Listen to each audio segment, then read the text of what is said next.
ನಮಸ್ಕಾರ, ಫ್ರೀಡಂ ನ್ಯೂಸ್ಗೆ ಸ್ವಾಗತ. ನಾನು ಆನ್ವಿ. ಇದೀಗ ಹೆಡ್ಲೈನ್ಸ್. 2028ರಲ್ಲೂ ಸಿಎಂ ಸಿದ್ದರಾಮಯ್ಯನವರೇ ಸಿಎಂ. ಸಚಿವ ಜಮೀರ್ ಪುನರುಚ್ಚಾರ. ಡಿಕೆಶಿ ಆಸೆಗೆ ಮತ್ತೆ ತಣ್ಣೀರು.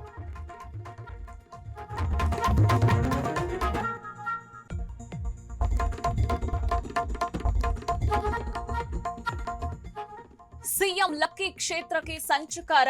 ಇಬ್ಬಾಗವಾಗುತ್ತಾ ಚಾಮುಂಡೇಶ್ವರಿ. ಚುನಾವಣಾ ಆಯೋಗದಿಂದ ಪ್ಲಾನ್.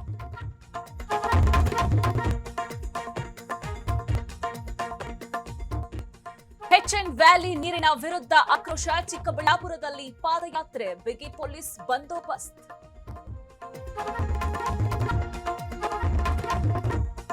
ಕಾವಿಯಲ್ಲೂ ಜಾತಿ ನಿಂದನೆ. ದೇವಸ್ಥಾನದಲ್ಲಿ ದಲಿತ ಸ್ವಾಮೀಜಿಗೆ ಅವಮಾನ. ಸೇಡಂನಲ್ಲಿ ಅಸ್ಪೃಶ್ಯತೆ.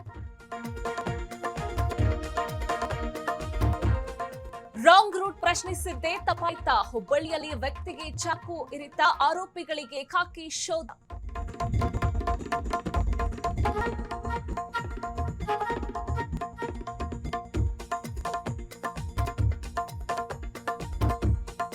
ಕ್ಷಣ ಕ್ಷಣದ ಸುದ್ದಿಗಳಿಗಾಗಿ ಫ್ರೀಡಂ ಟಿವಿ ಸಬ್ಸ್ಕ್ರೈಬ್ ಮಾಡಿ, ಲೈಕ್ ಮಾಡಿ ಹಾಗೂ ಫಾಲೋ ಮಾಡಿ. ಹೊಸ ಸುದ್ದಿಗಳ ನೋಟಿಫಿಕೇಶನ್ಗಾಗಿ ಬೆಲ್ ಐಕಾನ್ ಮೇಲೆ ಕ್ಲಿಕ್ ಮಾಡಿ.